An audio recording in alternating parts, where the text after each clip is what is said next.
నమస్కారం, welcome to one TV news. మోల్దా తుఫాను వల్ల ప్రకాశం జిల్లా ఎర్రగొండపాలెం నియోజకవర్గంలో తీవ్ర నష్టం వాటిల్లింది. టీడీపీ ఇన్ఛార్జ్ ఎరిక్షన్ బాబు వ్యవసాయ, ఇరిగేషన్, రెవెన్యూ శాఖల అధికారులతో సమీక్షా సమావేశం నిర్వహించారు. ప్రతి గ్రామం నుంచి నష్టంపై పూర్తిస్థాయి నివేదికలు సిద్ధం చేయమని ఆదేశించారు. పంట నష్టం అంచనాలు ఖచ్చితంగా ఉండాలని, ఒక్కో రైతు దృష్ట్యా లెక్కగట్టి ప్రభుత్వానికి సమగ్ర నివేదిక ఇవ్వాలన్నారు. రైతులకు నష్టం జరిగిందంటే అది వారి ఏడాది కుటుంబ ఆశలు కూడా కూలిపోతాయని గుర్తు చేశారు. తుఫాను దాటికి గ్రామాల రూపం మారిపోయిందని, నీట మునిగిన పంట పొలాలు, దెబ్బతిన్న ఇళ్లు ప్రతి ఊరిలో కనిపిస్తున్నాయని, విద్యుత్ స్తంభాలు పడిపోయాయని, వెంటనే అన్ని శాఖల అధికారులు త్వరితగతిన మరమ్మతు పనులు చేపట్టాలని సూచించారు. ప్రభుత్వ అధికారులు, రాజకీయ నాయకులు అందరూ కూడా వాళ్ళ ఇళ్లకు వెళ్ళి స్వయంగా ఇస్తే దాని ద్వారా ఈ ప్రాంతంలో ఉన్నటువంటి సమస్యలు మన దృష్టికి వస్తాయి. అదేవిధంగా మీ కుటుంబాల్లో ఉన్నటువంటి సమస్యలు వస్తాయి. వీటన్నిటిని కూడా అధికారుల దృష్టి తీసుకుపోయేదానికి ఇది కూడా ఒక వేదిక లాగా మరి మనకు ఉపయోగపడతా ఉంది. అందుకనే గత ప్రభుత్వంలో కాకుండా కూటమి ప్రభుత్వం అధికారంలోకి వచ్చిన తర్వాత ఇటు ముఖ్యమంత్రి చంద్రబాబు నాయుడు గారు కానీ, ఉప ముఖ్యమంత్రి శ్రీ పవన్ కళ్యాణ్ గారు కానీ, యువ నాయకులు నారా లోకేష్ గారి ఆధ్వర్యంలో కూటమి ప్రభుత్వ అధికారంలోకి వచ్చిన తర్వాత ప్రజలందరూ కూడా క్షేమంగా ఉండాలా, సుఖంగా ఉండాలా, ప్రభుత్వం నుంచి వచ్చేటటువంటి ప్రతి ఒక్క సంక్షేమ కార్యక్రమానికి పేద వర్గాలకు చెందాలనే ఒక ప్రధాన ఉద్దేశంతో ఆయన చెప్పిన మాట ప్రకారం 3,000 నుంచి 1,000 రూపాయలు పెంచి 4,000 ఇచ్చారు. 3,000 నుంచి 3,000 పెంచి 6,000 ఒక పెన్షన్ వస్తుంది. 6,000 నుంచి 10,000 రూపాయల పెన్షన్, అదేవిధంగా 15,000 రూపాయల పెన్షన్, 4 రకాలైనటువంటి పెన్షన్ ఈరోజు మనం కూటమి ప్రభుత్వం ఏర్పడ్డాక ప్రీతం ముఖ్యమంత్రి శ్రీ నారా చంద్రబాబు నాయుడు గారి ఆధ్వర్యంలో ఇవన్నీ కూడా చేస్తా ఉన్నాం. ఒక బాధ్యతగా చెప్పిన మాట ప్రకారం, ఇచ్చిన మాట ప్రకారం ప్రభుత్వం అధికారంలో చేపట్టిన వెంటనే మనం ఈ కార్యక్రమాలన్నీ కూడా మొదలుపెట్టాం. అందుకని ప్రజలందరూ కూడా ఈ ప్రభుత్వానికి, అదేవిధంగా ప్రకాశం జిల్లా దోర్నాల మండలం కట్టగానేపల్లిలో మోల్దా తుఫాను దాటికి చేతికొచ్చిన మిరప పంట పూర్తిగా నీటిలో కొట్టుకుపోయి 5 లక్షలకు పైగా నష్టపోవడంతో ఆత్మహత్యాయత్నానికి పాల్పడ్డ రస్సులను ఎర్రగొండపాలెం టీడీపీ ఇన్ఛార్జ్ గూడూరు ఎరిక్షన్ బాబు పరామర్శించారు. రైతు సమస్యను అడిగి ఆయన తెలుసుకున్నారు. ప్రభుత్వం దృష్టికి సమస్యను తీసుకెళ్లి సాయం చేస్తామని భరోసా ఇచ్చారు. ఆత్మహత్య చేసుకోవడం పరిష్కారం కాదని, తొందరపాటు నిర్ణయాలు తీసుకోవద్దని, అలా చేయటం ద్వారా మీ కుటుంబం రోడ్డున పడుతుందన్నారు. నష్టమైన ప్రతి రైతును కూటమి ప్రభుత్వం ఆదుకుంటుందని తెలియజేశారు.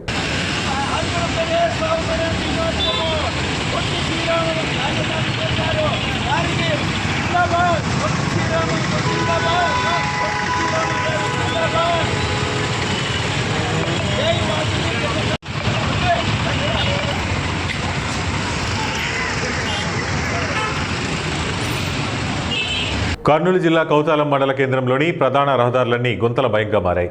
ఎన్నికల ముందు ఓట్ల కోసం వచ్చిన నాయకులు తాము గెలుపొందిన వెంటనే మరమ్మతులు చేస్తామని వాటిని పూర్తిగా విస్మరించారన్నారు.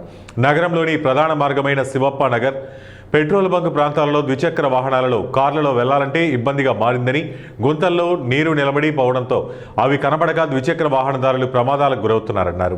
మరోవైపు వరుసగా కురుస్తున్న వర్షాల వల్ల ప్రధాన రహదారుల్లో మోకాల లోతు నీరు నిలబడడంతో ఆ మార్గంలో వెళ్లాలంటే ఇబ్బందిగా మారిందని, అధికారులు వెంటనే జోక్యం చేసుకుని ప్రధాన రహదారిపై ఉన్న గుంతలను పూడ్చి రోడ్ల మరమ్మతు చేయాలని స్థానిక ప్రజలు కోరుతున్నారు.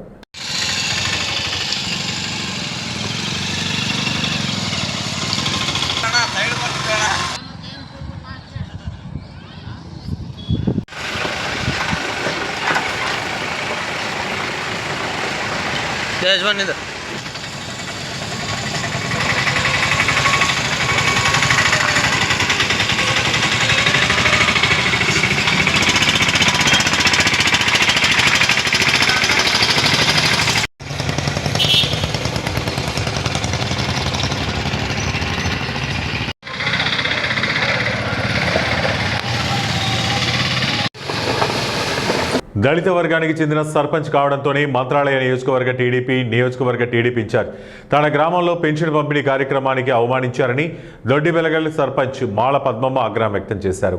టీడీపీ ఇన్ఛార్జ్ తాను సర్పంచ్గా ఎన్నుకోబడ్డ దొడ్డిబెలగల గ్రామంలో టీడీపీ ఇన్ఛార్జ్ రాఘవేంద్ర రెడ్డి ఏమాత్రం ప్రోటోకాల్ను పాటించకుండా టీడీపీ నుంచి ఎన్నుకోబడ్డ తనను విస్మరించి వైసీపీకి చెందినటువంటి కోసిగి సర్పంచ్ మాణిక్యరాజును ఎలా వెంటబెట్టుకొచ్చి దొడ్డిబెలగల గ్రామంలో పెన్షన్లు పంపిణీ చేస్తారని ప్రశ్నించారు.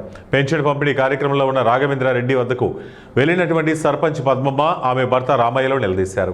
దీంతో రాఘవేంద్రారెడ్డి అనుచరులు వారిద్దరిని అసభ్యకర మాటలతో దూషించారు.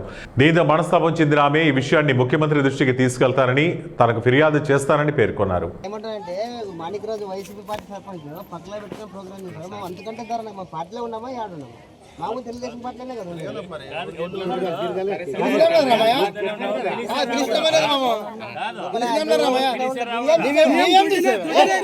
కడప జిల్లా బద్వేలు నియోజకవర్గంలోని కాశీనాయన మండలాన్ని వేరు చేసి రాజంపేట జిల్లాలో కలపడం వల్ల ఈ ప్రాంత ప్రజలు తీవ్ర ఇబ్బందులు ఎదుర్కొంటున్నారని, దాన్ని తిరిగి కడప జిల్లా బద్వేలు నియోజకవర్గంలో కలపాలని సిపిఐ కడప జిల్లా కార్యదర్శి గాలిచంద్ర డిమాండ్ చేశారు.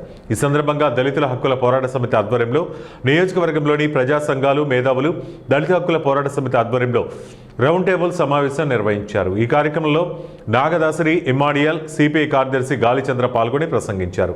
బద్వేలు ప్రాంత ప్రజల జీవన విధానం కడప జిల్లాతో ముడిపడి ఉందని, అంతేకాక కాశీనాయన మండలం నుండి ప్రజల వారి సమస్యల పరిష్కారం కొరకు కడప జిల్లా కేంద్రానికి వెళ్లాలంటే 90 కిలోమీటర్లు ఉంటుందన్నారు.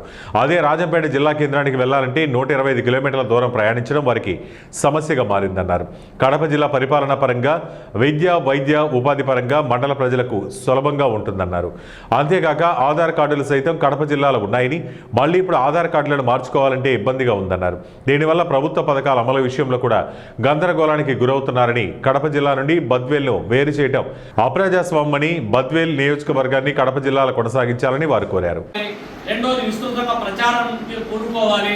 తర్వాత అల్టిమేట్ గా ఒక వేదికను, ఒక బహిరంగ సభ ఏర్పాటు చేయాలి.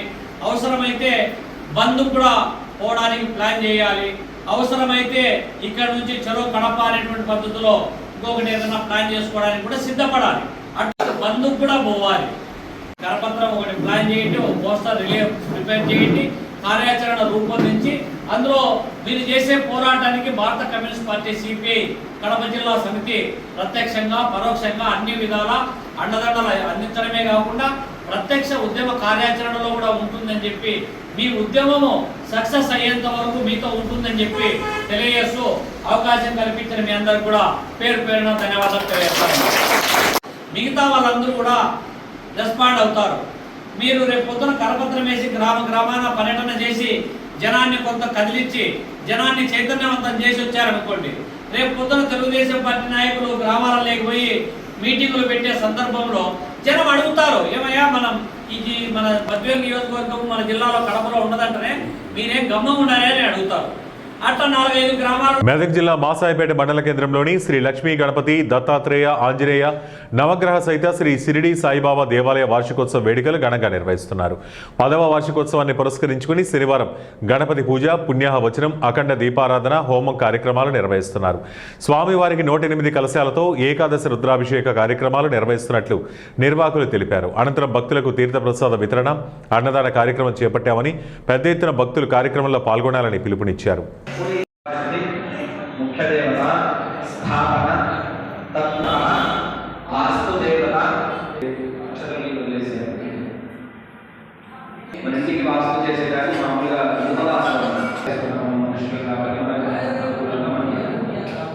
ఎవరైనా కూడా ఆ క్షేత్రానికి ఆయన రక్షకుడుగా ఉంటారు. కాబట్టి దేవతలు ఎవరైతే అది లౌకిక విషయంలో చెప్పుకోవాలి. జన్మదినం రోజు మనం మంత్రాలతో ఏదైతే చేయడం ద్వారా పాజిటివ్నెస్ వస్తుందో అక్కడి నుంచి ఆ నెగిటివిటీ అనేది వెళ్ళిపోతుంది. కాబట్టి మనం గుడికి వస్తాం. ఈ దేవత ఈ గుడి వద్ద కావాలి. అందరిలో జ్ఞానం మూలంగా వచ్చే సమయానికి కాస్త కాకుండా పార్వతీపురం మన్యం జిల్లా గుమ్మలక్ష్మీపురం మండలం పుట్టజుమ్ము గ్రామంలో మాజీ ఉప ముఖ్యమంత్రి పుష్పశ్రీవాణి ఆధ్వర్యంలో మెడికల్ కాలేజీల ప్రైవేటీకరణకు వ్యతిరేకంగా కోటి సంతకాల సేకరణ కార్యక్రమం నిర్వహించారు. ఈ సందర్భంగా ఆమె మాట్లాడుతూ వైసీపీ అధినేత మాజీ ముఖ్యమంత్రి జగన్మోహన్ రెడ్డి పిలుపు మేరకు మెడికల్ కాలేజీల ప్రైవేటీకరణకు వ్యతిరేకంగా ప్రజాభిప్రాయం సేకరిస్తున్నామన్నారు. పేద విద్యార్థులకు ఉచితంగా ఉన్నతమైన విద్యను అందించడమే ప్రధాన లక్ష్యంగా వైసీపీ పోరాటం చేస్తుందన్నారు. దీనిపై సామాన్య ప్రజల నుంచి మంచి స్పందన వస్తుందని ఆమె పేర్కొన్నారు. జగన్మోహన్ రెడ్డి పేదల కోసం తీసుకొచ్చిన సంస్కరణలను చంద్రబాబు తూట్లు పొడుస్తున్నారని, ప్రజా ఆరోగ్య రంగాన్ని టీడీపీ ప్రభుత్వం దెబ్బతీస్తోందని, పేదలకు అందించే ఉచిత వైద్యాన్ని కూటమి ప్రభుత్వం ప్రైవేటు పరం చేస్తూ పేదల జేబులు చిల్లులు చేస్తున్నారని మండిపడ్డారు. ఏర్పాటు చేసుకోవడానికి గల ముఖ్య కారణం ఏంటి అని అంటే,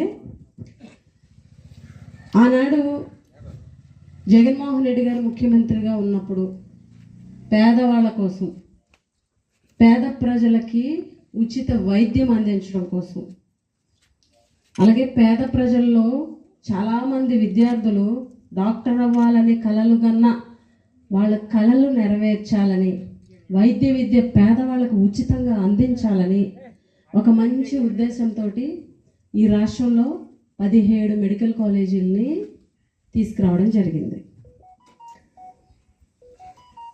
స్వాతంత్రం వచ్చిన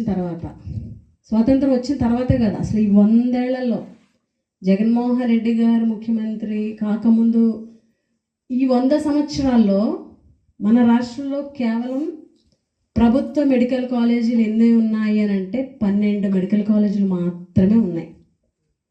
కానీ జగన్ అన్న వచ్చిన తర్వాత ఆయన ముఖ్యమంత్రిగా ఉండగా ఒకేసారి 100 ఏళ్లలో ఎవరూ ఆలోచించని విధంగా పేదవాళ్ళకి ఉచిత వైద్యం అందించాలని ఒక మంచి మనసుతోటి మన రాష్ట్రంలో 17 మెడికల్ కాలేజీలని ఆయన తీసుకురావడం జరిగింది. తీసుకొచ్చిన తర్వాత ఆ 17 మెడికల్ కాలేజీల్లో 7 మెడికల్ కాలేజీలు అనేవి పూర్తి చేయడం జరిగింది. ఒకసారి చూడండి మెడికల్ కాలేజీలు అనేవి ఎలా ఉన్నాయో ఒకసారి చూడండి. 17 మెడికల్ కాలేజీల్లో 7 పూర్తి చేసి మిగిలిన 10 మెడికల్ కాలేజీలు కూడాను. ప్రకాశం జిల్లా ఖమ్మం చెరువును జిల్లా కలెక్టర్ రాజాబాబు, స్థానిక ఎమ్మెల్యే అశోక్ రెడ్డి సందర్శించారు. ఖమ్మం చెరువు అలుగున సందర్శించి అలుగు నుండి పారుతున్న వరద నీటి ఉధృతిని పరిశీలించి అధికారుల నుంచి వివరాలు అడిగి తెలుసుకున్నారు. ముందుగా జిల్లా కలెక్టర్ బేసవారిపేట సమీపంలో హైవేకు ఆనుకొని ఉన్న చిత్రాలకత్వాన్ని సందర్శించి ఖమ్మం చెరువు నుండి వస్తున్న వరద ఉధృతిని పరిశీలించారు. ఈ సందర్భంగా జిల్లా కలెక్టర్ మీడియాతో మాట్లాడుతూ భారీ వర్షాలు, తుఫాను వల్ల నష్టపోయిన వారందరినీ ఆదుకునేందుకు రాష్ట్ర ప్రభుత్వం కృతనిశ్చయంతో ఉందన్నారు. వర్షపాతం ఉండే ప్రకాశం జిల్లాలో ఇటీవల కురిసిన భారీ వర్షాల వల్ల జిల్లాలోని ఖమ్మం చెరువు, గుండ్లకమ్మ రిజర్వాయర్తో సహా ప్రధాన 5 రిజర్వాయర్లు పూర్తి స్థాయిలో నిండినట్లు తెలిపారు. అధికారులంతా సమన్వయంతో సమర్థవంతంగా పనిచేయడం వల్ల ప్రాణ నష్టాన్ని నివారించగలిగామన్నారు. అయితే కొన్ని లోతట్టు ప్రాంతాలతో పాటు పంట పొలాలు కూడా నీట మునిగాయని తెలిపారు. Okay right. సో అందరికీ నమస్కారం. గత వారముగా మనకి ప్రకాశం జిల్లాలో కురుస్తున్నటువంటి వర్షాల కారణంగా చాలా ఏరియాస్లో జలదిగ్బంధమైంది. అయితే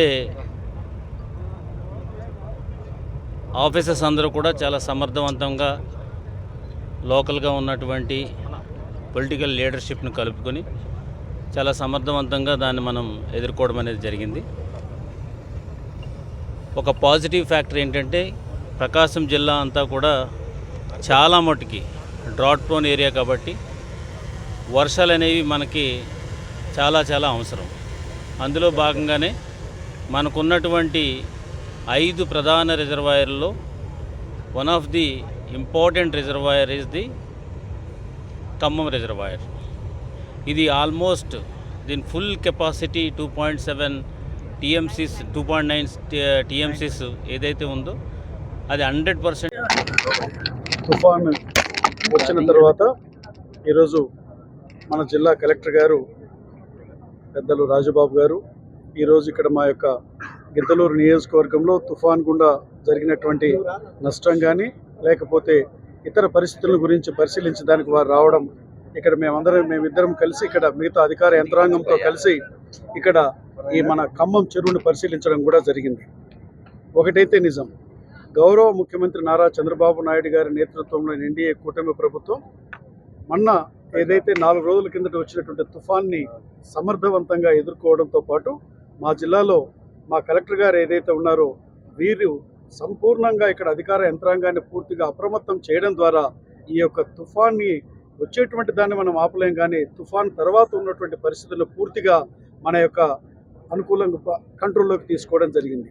ఇక్కడ గిద్దలూరు నియోజకవర్గం విషయానికి వస్తే ఏషియాలోనూ రెండవ అతిపెద్ద ట్యాంక్ అయినటువంటి కూటమి ప్రభుత్వం ప్రజల సంతోషం సంక్షేమానికి ఎంత ప్రాధాన్యత ఇస్తుందో చెప్పడానికి పింఛన్ల పంపిణీయే నిదర్శనమని, కేవలం 20 నెలల్లో 55,000 కోట్లను పింఛన్ల రూపంలో పేద మధ్యతరగతి వర్గాలకు అందించిన ఘనత చంద్రబాబుదని మాజీ మంత్రి శాసనసభ్యులు ప్రత్తిపాటి పుల్లారావు తెలిపారు. శనివారం ఆయన పల్నాడు జిల్లాలోని చిలకలూరిపేటలో కూటమి నాయకులతో కలిసి 37, 38 వార్డులు 3 మండలాల పరిధిలోని లింగంగుంట్ల, అప్పాపురం, దింతెనపాడు గ్రామాల్లో పేదల సేవలో కార్యక్రమంలో పాల్గొని ఎన్టీఆర్ భరోసా పింఛన్లు పంపిణీ చేసిన అనంతరం మీడియాతో మాట్లాడారు. దేశంలో ఏ రాష్ట్రం, ఏ ముఖ్యమంత్రికి సాధ్యం కాని విధంగా చంద్రబాబు రాష్ట్రంలోని పేదలకు సామాజిక పింఛన్లు అందిస్తున్నారన్నారు. ఆదాయ వనరులు లేకపోయినా కూడా ప్రజా సంక్షేమానికి ఆయన ఎనలేని ప్రాధాన్యత ఇస్తున్నారని ప్రత్తిపాటి చెప్పారు. రాష్ట్రానికి ఎన్ని సమస్యలున్నా ప్రతి నెల టంచన్గా 1వ తేదీన వృద్ధులు, వితంతువులు, దివ్యాంగులు, వ్యాధిగ్రస్తులకు పింఛన్లు అందిస్తున్న ఘనత ఈ రాష్ట్రానిదన్నారు. మోందా విపత్తు రాష్ట్రాన్ని కబలించి తీవ్ర నష్టం కలిగించినా ఏపీలో పింఛన్ల పంపిణీ ఆగలేదంటే అందుకు ప్రధాన కారణం చంద్రబాబు నాయకత్వేనని ప్రత్తిపాటి స్పష్టం చేశారు. ప్రభుత్వం వచ్చిన తర్వాత 20వ నెల ఇది. ప్రభుత్వం రాకముందే 3 నెలల నుంచి పంపిణీ చేశాము. ఏప్రిల్ నుంచి చూసుకుంటే నవంబర్ ఈనాడు 20వ నెల చంద్రబాబు గారి నాయకత్వంలో కూటమి ప్రభుత్వంలో 4,000 నుంచి 6, 10, 15,000 రూపాయల పెన్షన్ పంపుతున్నటువంటి ఏకైక రాష్ట్రం. ఇంటికొచ్చి ఈ నిమిషానికి 90% పంపిణీ కూడా చేశారు. అంటే 10:30 కల్లా 90% ఇంటికి వెళ్ళి సచివాలయ సిబ్బంది పెన్షన్లు పంపిణీ చేసి ఒక చరిత్ర సృష్టించినటువంటి రాష్ట్రం ఏదైనా ఉంది అంటే ఆంధ్రప్రదేశ్ చంద్రబాబు గారి నాయకత్వంలోనే. ఇప్పటికీ 55,000 కోట్లు సుమారు, ఇప్పటికి 20 నెలల్లో 55,000 కోట్ల రూపాయలు ఈనాటి వరకు పంపిణీ చేయడం జరిగింది. దేశంలో ఎక్కడ కూడా 4,000 నుంచి 15,000 రూపాయలు పెన్షన్ పంపిణీ చేస్తున్న రాష్ట్రం 28 రాష్ట్రాలు, 8 కేంద్రపాలిత ప్రాంతాల్లో ఏకైక రాష్ట్రం కూడా ఆంధ్రప్రదేశ్ మాత్రమే. ఆ విధంగా ఈరోజు దేశంలో ఎక్కడా లేనటువంటిది, చిన్న రాష్ట్రమైనా ఆర్థిక వనరులు లేకపోయినా ఆర్థిక ఇబ్బందులు ఉన్నా ఈనాడు మనకన్నా పెద్ద రాష్ట్రమైనటువంటి యూపీ రాష్ట్రంలో కూడా 1,000 రూపాయల లో పెన్షన్ మాత్రమే ఉంది. అటువంటిది ఆంధ్రప్రదేశ్లో 4,000 నుంచి 15,000 రూపాయల పెన్షన్ ఇచ్చి ఈ రాష్ట్రంలో ఉన్న పేద మధ్యతరగతి వృద్ధులు, అదేవిధంగా ఎవరైతే అనారోగ్యంతో మంచాన పడి ఉన్నారో, బెడ్ రిడన్ అయి ఉన్నారో, అదేవిధంగా పెరాలసిస్ వచ్చినటువంటి వారు ఉన్నారో, అదేవిధంగా మానసికంగా వికలాంగులైనటువంటి వారు ఉన్నారో, వాళ్ళందరికీ విభిన్న ప్రతిభావంతులందరికీ 4 నుంచి 6, 10, 15,000 పంపిణీ ప్రతి నెల 1వ తారీఖు. ఎన్ని ఇబ్బందులు ఉన్నా, ఎన్ని రకాల సమస్యలు ఉన్నా రాష్ట్రంలో ఈనాడు పండుగ వాతావరణంలో 65 లక్షల మందికి పెన్షన్లు పంపిణీ చేస్తున్నాం. 65. కృష్ణా జిల్లా పెడన నియోజకవర్గంలో కాంగ్రెస్ పార్టీ రాష్ట్ర అధ్యక్షులు వైఎస్ షర్మిల పర్యటించారు. నియోజకవర్గంలోని బంటుమిల్లి మండలం అత్తుమూరులో పంట నష్టపోయిన రైతులను ఆమె పరామర్శించారు. మోందా తుఫాను ప్రభావంతో వరి పంట నీట మునిగి నష్టపోయిన రైతులతో మాట్లాడి వారి సమస్యలు అడిగి తెలుసుకున్నారు. ఈ కార్యక్రమంలో వైఎస్ షర్మిల మాట్లాడుతూ పంట నష్టపోయిన రైతులకు ఎకరానికి 25,000 చొప్పున నష్టపరిహారం ఇచ్చి ప్రభుత్వం ఆదుకోవాలని డిమాండ్ చేశారు. కౌలు రైతులకు బీమా సదుపాయం ప్రభుత్వమే ఏర్పాటు చేయాలన్నారు. ముఖ్యమంత్రి చంద్రబాబు నాయుడు నష్టపోయిన పంటలను పూర్తిగా సర్వే చేయించి అంచనా వేసి రైతుల్ని ఆదుకోవాలని కోరారు. ప్రధానమంత్రి మోడీ ఈ విపత్తుని నేషనల్ డిజాస్టర్గా ప్రకటించాలని డిమాండ్ చేశారు. ఈ కార్యక్రమంలో పెడన కాంగ్రెస్ పార్టీ ఇన్ఛార్జ్ సొంటి నాగరాజు, ఇతర నియోజకవర్గ ఇన్ఛార్జీలు, కాంగ్రెస్ పార్టీ కార్యకర్తలు తదితరులు పాల్గొన్నారు. ఈరోజు పెడన నియోజకవర్గంలో సాతులూరు రోడ్లో వరి వేసుకున్న రైతులు తీవ్రంగా ఈ మొంతా తుఫాన్తో నష్టపోవడం జరిగింది. వాళ్ళని పలకరించడానికని ఈరోజు కాంగ్రెస్ పార్టీ తరఫున మేమందరం ఇక్కడికి రావడం జరిగింది. మా వెనకాల చూస్తే, మా వెనకాల కెమెరాలు అన్నట్టు పాయింట్ చేయండి అమ్మా, మా వెనకాల చూస్తే ఒట్టి ఈ రోడ్లోనే 400 ఎకరాలకు పైగా వరి మునిగిపోయింది. పంట దేనికి పనికి రాకుండా పోయింది. ఇలా మొంతా తుఫాను మన రాష్ట్రంలో చేసిన బీభత్సానికి మొత్తం రైతాంగం, మొత్తంగానే తీవ్రంగా నష్టపోయారు. అసలే అప్పుల్లో ఉన్నారు. వాళ్ళ కష్టాలలో వాళ్ళు అప్పులు తెచ్చి పంటను పండించాలనుకుంటే అన్ని రకాల ఇబ్బందులు వాళ్ళకి ఎదురయ్యాయి. ఇవన్నీ కూడా అధిగమించి ఆఖరికి ఎరువులు ఇలాంటివి కూడా కొనుక్కోవడానికి బ్లాక్లో కొనుక్కుని ఈరోజు ఈ స్థాయి వరకు పంటను తీసుకొస్తే మొంతా తుఫాన్తో మొత్తానికే నష్టపోయారు రైతులు.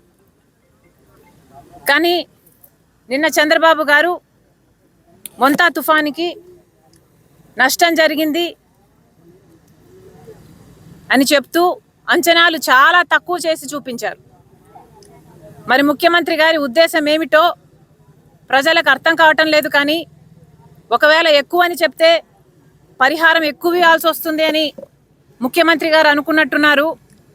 కానీ ప్రభుత్వానికి ముఖ్యమంత్రి గారికి చెప్తున్నాం, మీరు చెప్పిన ఫిగర్స్కి వాస్తవాలకి అసలు రాష్ట్రంలోని న్యాయవాదులందరికీ తెలంగాణ అడ్వకేట్ వెల్ఫేర్ ఫండ్ అందించాలని హైకోర్టు సీనియర్ న్యాయవాది రాపోలు భాస్కర్ కోరారు. ఈ మేరకు శనివారం ఆయన రాష్ట్ర ముఖ్యమంత్రి బార్ కౌన్సిల్ చైర్మన్ కు ఆన్లైన్ ద్వారా వినతిపత్రం పంపించారు. అనంతరం ఏర్పాటు చేసిన విలేకరుల సమావేశంలో ఆయన మాట్లాడుతూ రాష్ట్రంలోని వివిధ కోర్టుల్లో 40,000 మంది న్యాయవాదులు తమ సేవలు అందిస్తున్నారని వివరించారు. అయితే న్యాయవాది వృత్తిలో ఉండి న్యాయవాదుల సంక్షేమ నిధిలో సభ్యత్వం లేని వారికి ఒక అవకాశం పేరిట 2 రోజుల క్రితం బార్ కౌన్సిల్ నోటిఫికేషన్ విడుదల చేస్తుంది. అయితే సభ్యత్వం పొందడానికి పలు షరతులు విధించడం అన్యాయమని ఆయన ఆవేదన వ్యక్తం చేశారు. న్యాయవాదులు స్టాండింగ్ సీనియారిటీ ప్రకారం 50,000 నుంచి 75,000 రూపాయలు చెల్లించాలనే నిబంధన వల్ల వారు దిక్కుతోచని స్థితిలో ఉన్నారని అన్నారు. తెలంగాణ న్యాయవాదుల సంక్షేమ నిధి న్యాయవాదులందరికీ అందుబాటులో ఉండేలా తగిన చర్యలు తీసుకోవాలని ఆయన కోరారు. ఈ సమావేశంలో న్యాయవాదులు లలిత, శ్రవణ్, దిలీప్, మహమ్మద్ పాషా పాల్గొన్నారు.